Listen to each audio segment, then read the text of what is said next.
Yeah. Yesterday you didn't. Yeah, yesterday you had some responsibilities in terms of health and safety, but today you have a whole pile of legal for taxation, for contracts for your staff, yeah, for health and safety, for trading stand. Oh my God, yeah. How are we going to bridge that, Sam? How are we going to bridge that gap between going through the process and ending up as a business? Because we also know that 3 out of 5 business owners are going to fail, right? Within 5 years, and 8 out of 10 in Yeah. 10 years. And to a degree, because I don't, this is not blank, it's not their fault that they found themselves in that situation. It's their bloody fault. It's your fault, guys, that you haven't corrected it. But it's not your fault that you found yourself in that situation.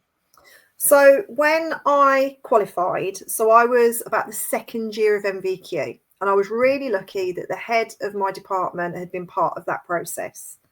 Um, what happened with me was I wanted to be a makeup artist. That's why I did hair, right? I wanted to do wig making and everything else. So I rock up, and the government have changed the funding, so I'm now on a 3-year hair and beauty course. So what I did was, because I had an interest in aromatherapy, and we didn't do electrolysis because they'd hoiked it out. Because this is the other thing, the time it takes for the NOS to hit in a college. So let's put it this way: the now NOS, the update and everything, I think about 2021, 2022, colleges still aren't teaching it because the awarding bodies haven't picked it up. That's one facet to who gets sort of like thrown out. It's not up to date. And by the time it is, it's out of date, right? My name's Carl Hinder, and you're listening to the Salon Help Good to Go podcast, the podcast for salon spa and clinic owners who want to grow with more structure, more confidence, and better results. Episode 59, Part 2, State of the Industry with Sam Blake. One thing that I think lacks, and this is where in beauty particularly the accredited side picks up, that you'll get academy owners who will do business courses within their accredited kind of offerings. When I was at college, and I came out of college and did my electrolysis and aromatherapy unit, I also did an M1 unit that was supervisory in business. So I had to write a business plan. I had to, in effect, set up this little modular business. Does that exist anymore? I don't think it does. I think things like that, the functional skills, the key skills, the skill development for, you've got a qualification in one thing, but that's a whole other entity of business and marketing and social media, that there's no stepping stone There is between. not, It well, just doesn't I mean, exist unless you go down the yeah, accredited route or come to somebody like yourself. yeah. I mean, And if the that's why I if have a the career. if the educators aren't talking about it, Yeah, and the educators who are educating aren't saying, actually, part of this, if you're going to go down that route, they'll talk about the employed route, but kind of seem to be a bit blind perhaps to the fact that the industry's moved on and changed. I don't know. That's just experience of sort of popping into places and kind of going, yeah, no, you're 5 years behind here in how you're thinking, in my opinion. Um, how can well, look, that be fixed? The only thing that you can do is send information out there. I don't know. It well, just, yeah. Well, look, I think that it's like everything else in business, right? When I'm coaching someone, I talk a lot about systems and procedures because we got to have control, right? yeah, Salon owners don't like control in their business. I don't know why. I do know why. It's because they didn't like to be controlled and they don't feel they should control the business. That reaches out into the education side as well. mm, Now, I've worked with a lot of colleges, a lot of great people, and a lot of colleges over the years, different training academies, and God knows what. But anything outside of the creative sphere, they absolutely hate. Okay, so we can debate whether or not the college education system is good in terms of delivering high quality students, to put on your sales floor. Okay, that's not really our remit today. no, But I mean, I was literally at a college. I saw this firsthand where they had reception training. Okay, now people who work with me know that I adore front of house people. I absolutely value them amongst the highest people in any mm, organization. However, When it was linked to retail, this particular training day or session, I witnessed the lecturer saying to them, "Don't worry about retail, okay?" So I spoke to the lecturer after and said, "What do you even worry about? It's like such an important part to a business. Mm. All that profitability, all that connection with your client, all that customer service. How are they going to get home and recreate what they're going to do? How are you going to build a relationship?" And his words to me were, "Carl, the money that those products generate goes back into the college. The girls are not getting any of it, so I'm not going to train it." Yeah, control. So the education, so the guys above the lecturers weren't monitoring what's going Oh, on. They 100%. weren't looking to, and they weren't looking towards what the industry is going to need or the future employer. And in fact, I won't mention him on here because we are very good friends now. But if he's watching or listening to this, many, many, many years ago, I went to a college and said all this to a lecturer, really good guy, by the way, and said, "Why aren't you sending me bloody good people, right? Why are they all so rubbish?" And he said, "It's not my job to get people ready for your business, right?" And to me, that was exactly his job. Yeah, was to So get it's people ready to go into the having business. worked in further education for a very long time, and I went bouncing from industry, going, okay, I know all of these brands, and we can create a competition, and we can have stars and stars and a retail jar that the client puts the comment in, and all of this. Tumbleweed. We haven't got the budget for the products. If they sell out, they're sold out. Then I'm going, okay, I'm troubleshooting that because that's what I used to do. We can laminate, and there can be a system where we say to the client, has this person done enough to sell you this? Pop their name on the back and stick it in a jar. Tumbleweed. That Yep. aspiration, that kind of, you can imagine me as a manager, right? It was a case of I'd clean the toilet, and it would be a case of you'd have a cupboard, and if you'd done really well, go and choose some fruit in the cupboard. Yeah, there was always Yep. a kind of, I'm not going to do anything that I'm not going to ask you to do, but this is kind of, I'm going to lift you up and pick you up with it. It's personality as well of who's actually teaching you, who's actually managing, and it is stressful. The whole bums on seats, get them to this point, get the funding in the pot is the primary goal, and the quality is secondary. I've not worked in places because as an IQA I was not going to put my signature to what they wanted me to churn out because of my integrity level, right? So I get it. I've lived it, got frustrated with it, I know. and walked away from it. And if I knew what I know now about the college system, I would have never said that to him. Yeah. Right? I was looking at it from, I was growing my business. We was growing That's a not chain. unique. That's No, not unique. That's so every I was college in the country. yeah, I know, and I'm making a point that this is a very good individual, and I was growing my business. I wanted the support, and it seemed that a government agency should be supplying me with quality people that I'm already paying for, directly or indirectly. Until you realize, and I don't want to go into the college thing today, that their focus is different because they are aiming for, they're under funding pressure and processing pressure and Yeah. statistical pressure, and they're not part of the industry chain, The not in a whole linked up way point, kind of way. is that how I tend to talk is standard practice, good practice, best practice.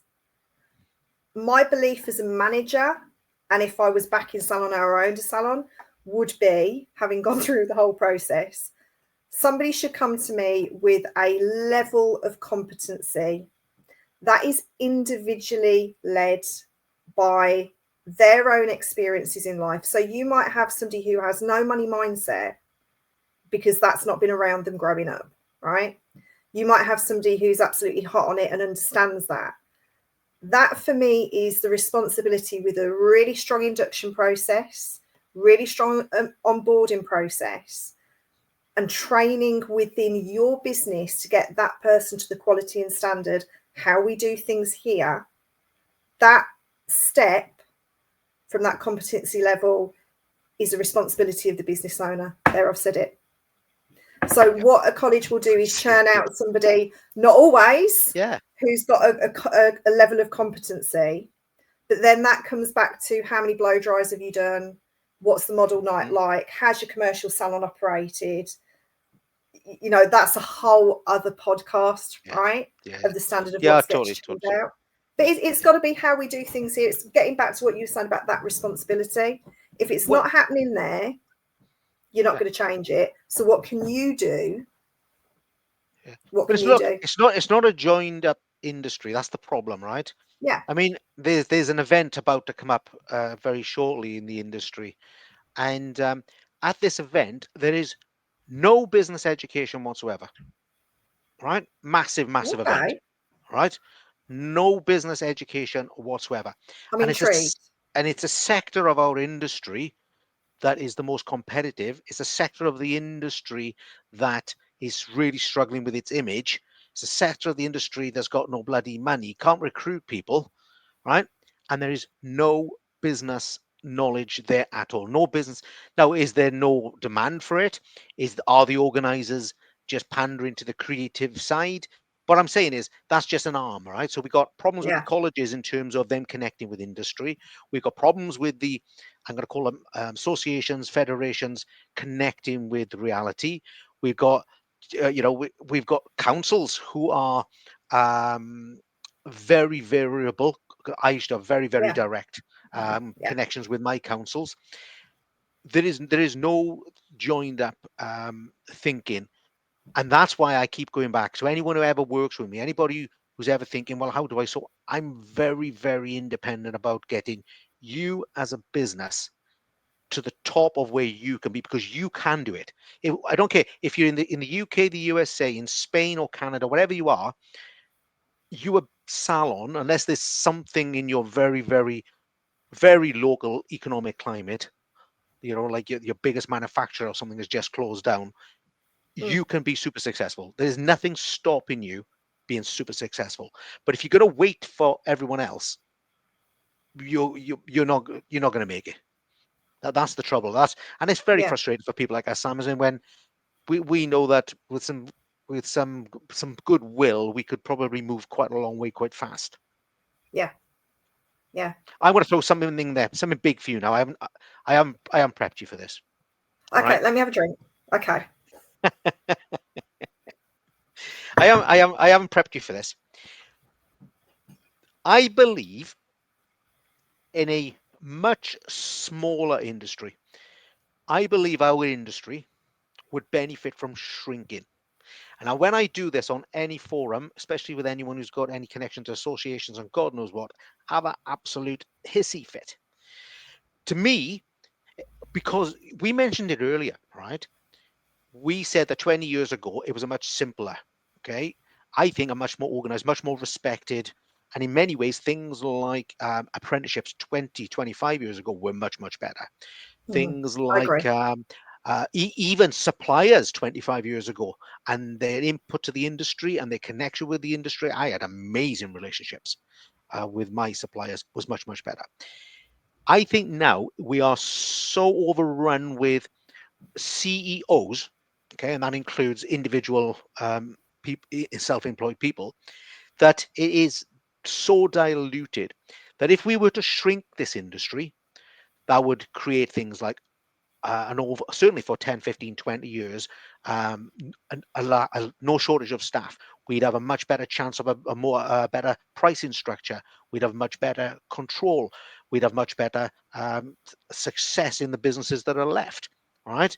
So, do you think that's a popular thing to be saying, or do you think no, a successful industry would be getting bigger and bigger and bigger, or are you more on a controlled industry would be I think irrelevant it's to size? idealistic. I think it's idealistic because if you look at the beauty sector, the level of, so you've got your top 20%. Yep.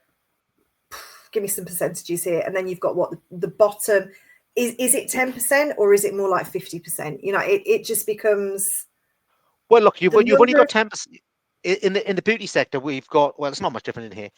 Only 10% are making real money, right? yeah. 80% of salons are break even or loss, right? Okay. Let 80%. let's take the type of people. Okay, hair's not my bag, right? I can't really talk for hair, just as a Yeah, sure. punter going into a hair salon, right? But within beauty, you will have the second or third generational woman generally coming in who's had a career behind her, who now wants to do something at home or mobile or rent a space because she enjoys it. Okay, with the skill set behind. You've got people training in the Rondo training camp, who are doing it for pocket money. They just enjoy it. They're never going the such naturally, right? I believe naturally, those bottom people who are just doing it as a hobby, it appears, I think, like they're getting a large proportion of the market, but actually what they're getting is a lot of the clients who people don't actually want, who add no Mm. value to the business because they're an absolute bloody nightmare, and just that, I call them the Welsh crew. They just want an led on price, not on quality. And everybody focuses on those people. They're damaging my business. They're not. Honestly, they're not, because you don't want the clients who they've got. It's the fact that your eye is off the ball, and we go back to how we do things here, and you know how you teach your clients, that if your ship is floating quite nicely with the sails open and you're in that forward direction, yeah, you've got to be aware of what's around you and the pirates are coming, but you keep focusing on that horizon, not what is happening around you. So yes, I agree with you. In an ideal world, it will shrink. It already does, and we just don't hear about it. Is the super salon dead? I hope not, but I think that part of the market will shrink and become something that is more collaborative workspace. Yeah. Dare I say I it? think I don't think it generally will. I think we're about to plateau on the employed self-employed structures. Yeah, Legislation will change that. Taxation will change that. The enforcement of taxation will change that. And for the record, anyone listening, I believe in both models depending on your yeah, individual business. Okay. yeah. Um, I think you call them the super salon, but I think the high street salon, whatever you're going to call them, or the destination salon, has a future. There's probably going to be less of them. They're probably going to be much better quality. They're probably going to be higher price. They're probably where the entrepreneurs are going to go, right? Yeah, The people who want to create a professional business for not necessarily professional people, but people who understand what high level or quality service is. We've always had freelance. We've always had mobile, right? I can't remember, back to the bloody, wherever, 70s. They've always been there. They tend to, not always, but they tend to be quite transient. And they move in and out of their career, they move in and out of families, and it works for them. I think there's a place for them, and they take a certain type of client. So I don't think it is that kind of the industry that is going to change. I think the industry is going to change where um, when we enforce things like taxation legislation and make sure that people are operating legally. That I think perhaps that was the caveat I should have put in, guys, when I'm talking about this. Legally operated businesses. All right. Because I mentioned 80% there, by the way. And mm-hmm. you might be thinking, maybe you thought when I said this, I'm 80%, how can they all stay awake or alive? I don't know the bloody stay awake. How you stay alive? It's because the owners subsidize the business. And they Yeah, subsidize it by not paying themselves or paying yeah, themselves half wages. Or in some cases, and I think I might have said this before, we have partners who are contributing to that business, either with time, like mm-hmm. partners standing on reception for free, or I have had individual cases that I'm witness to where their partners pay the VAT bill out of their business. Yeah. And so you might be looking around your high street or whatever you're looking and saying, oh my God, they're doing well and they got big shiny chandeliers, but the business is a fake. Right. So Mm-hmm. we've only got, so that's 80%. 80% of businesses are not making money legitimately and I don't mean, when I say legitimately, I don't mean illegally necessarily. But if you're paying yourself 100 quid a week as an owner, a hairdresser, that's one of those hobby places you was talking about, right? Yeah, So we've got 20% left, and then not all of them are making a ton of money. So we're probably into 10 or 5%. So I think that split isn't going to change. So I don't think the salons are going to go, because it's like posh restaurants. They never go. Yeah, we still want to go to a posh restaurant for an occasion, or for a reason, or for quality food, or because we deserve it, or something. But and I think the self-employed market is going to change. That's a whole new podcast. It's changing because, and I want to thank every rental salon owner right this now. The you property renters, those of you who are waking up to real rentals, thank you, because we've been doing like 20 quid a day rents, right? It's another fake business. We've got people doing it, running a chair on 400 quid a day, paying £20 rent. I'm listening to people now say I'm charging 100, 150, £200 a day. Well done. Now those renters are going, well, maybe I should be employed. Yeah, maybe I don't want to be doing this thing.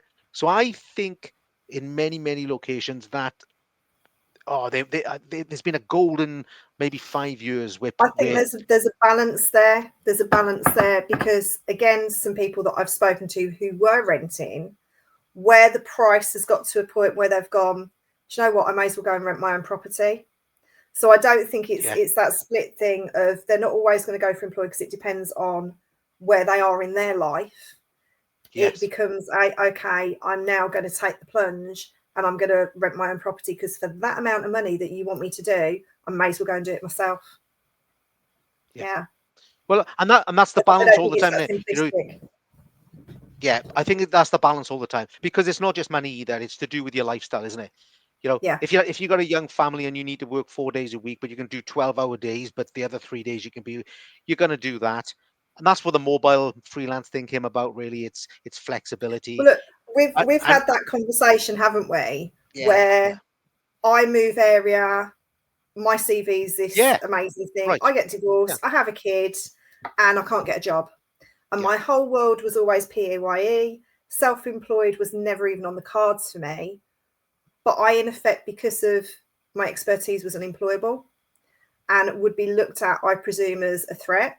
Oh, she's going to come in, she only wants part-time. I wanted human contact. I wanted to feel like myself, having had this child who I adored, but having that drive to kind of just want to get out and be within the work environment that I'd always been in, that was my safe space, and just not being able to find anybody who would employ me, or what I was being offered, yeah, because of how childcare was at that time. I'd be in a deficit. I'd be paying myself to go to work, in effect. mm, So yeah, that's a whole other kind of thing where I go, that's what forced me to go self-employed, because there was nothing in my local area that would fit for what I needed and what I was looking for. So yeah, I think there's a whole proportion of the workforce that goes self-employed, maybe through force rather than through need or necessity.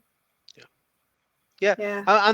And that makes it a very diverse industry then, doesn't it? When you like, Yeah. when we got employed, self-employed, when we got legitimate, illegal, legal, when we got mobile freelance, when we got, what do you call them, spas, clinics, aestheticians, we got hair, we got garden salons. It's a very diverse thing. There is a certain thread through all of those businesses though, which is the quality of the work, which is legitimate business, which is making legitimate profitability, which is education, and which is compliance.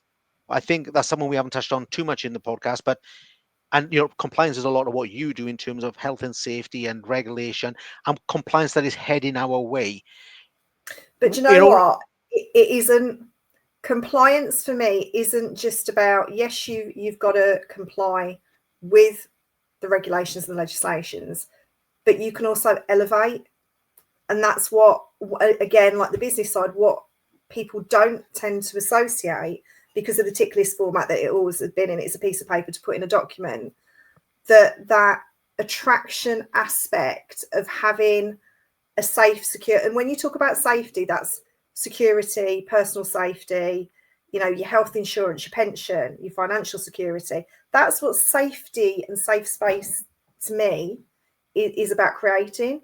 Getting back to, well, if I'd been employed 12 years ago, in a place that I loved, I'd still be there now. I wouldn't have gone self-employed.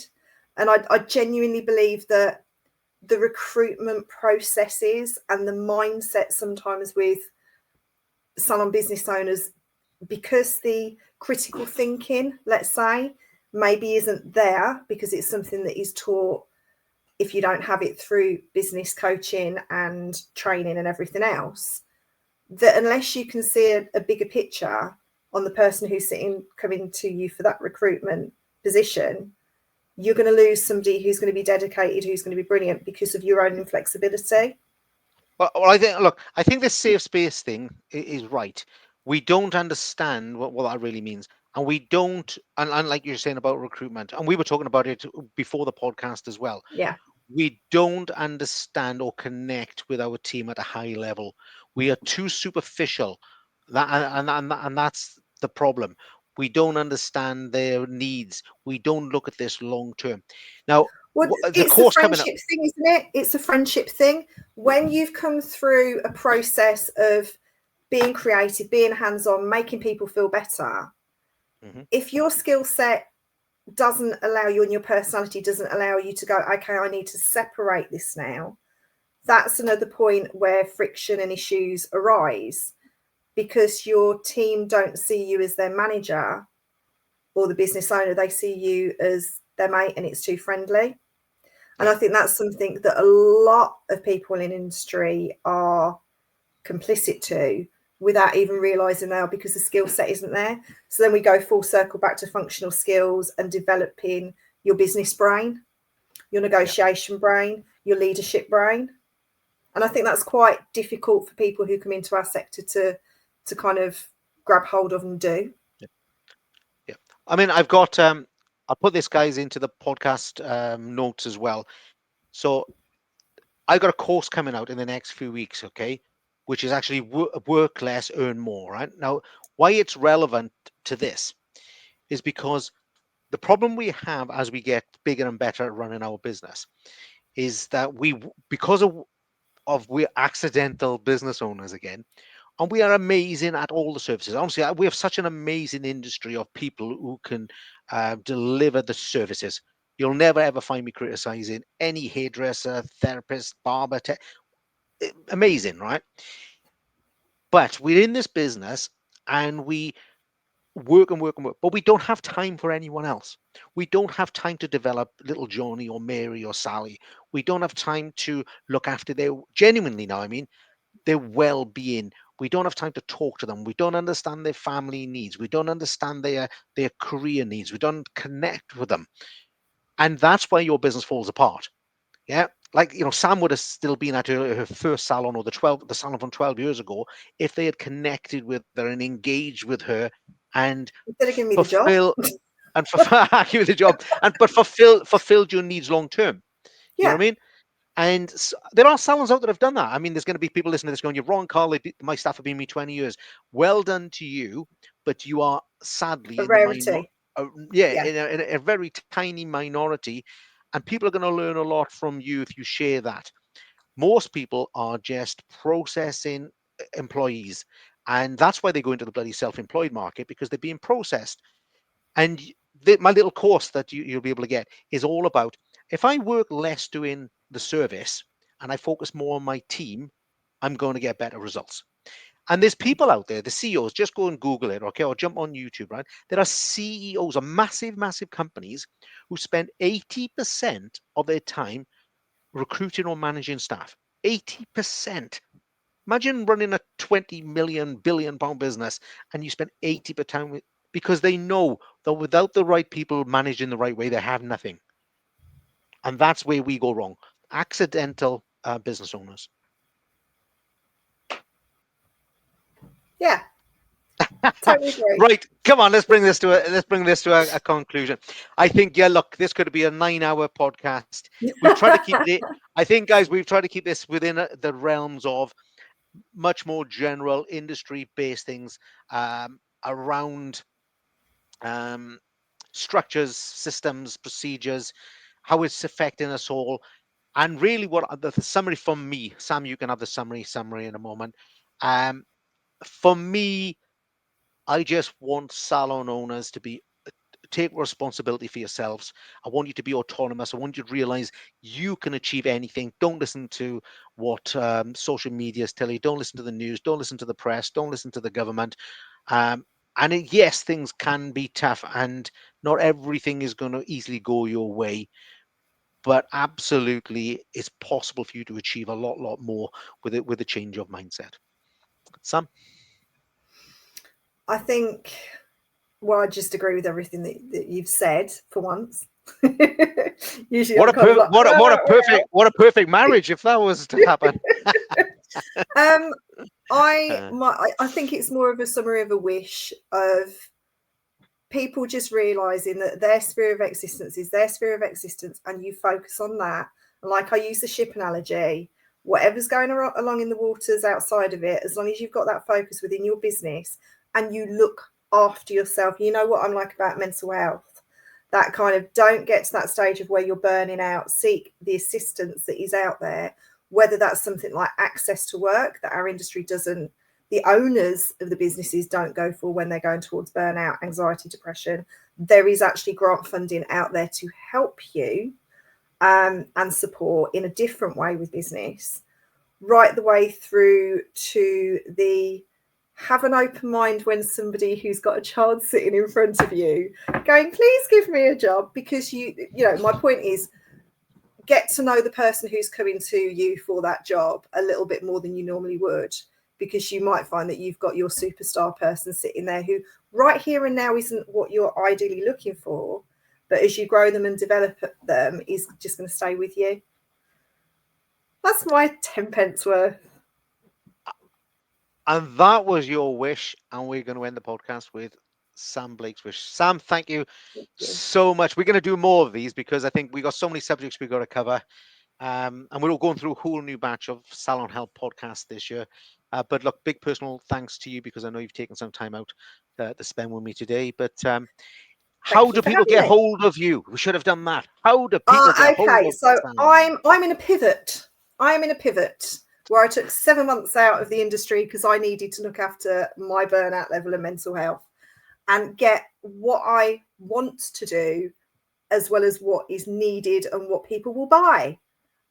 So I'm in a writing phase of life, but I want to create a legion of risk assessors, Carl. People with that critical thinking to look like that. Lots Where going will on, this basically. Where will this legion find you? Facebook at the moment, the Safer Salon Geek, or add That's me as not what Sam I want. Blake. That's what I wanted you to say. Safer Salon Geek, guys, on Facebook. If you want Sam Blake, you know to get hold of me, info@salonhelp.co.uk. You can find me on the Salon Help Facebook group, the Salon Help Facebook page. You can find me on Instagram. You can even find me on TikTok these days, guys. You can find me all Can over the you? place. Oh my God. Salon Help is a changing. On that note, guys, thank you so much. We will catch you next week in the next Salon Help Good to Go podcast. Thank you, Sensei. Always a pleasure. Thank you. Thank you. You have been listening to the Salon Help Good to Go podcast. Please take a look in our show notes, pick up your links, and leave us a review. Don't forget to let other salon, spa, and clinic owners know that we are here every Sunday at 4 p.m. to kickstart their week. I'll catch you on the next episode.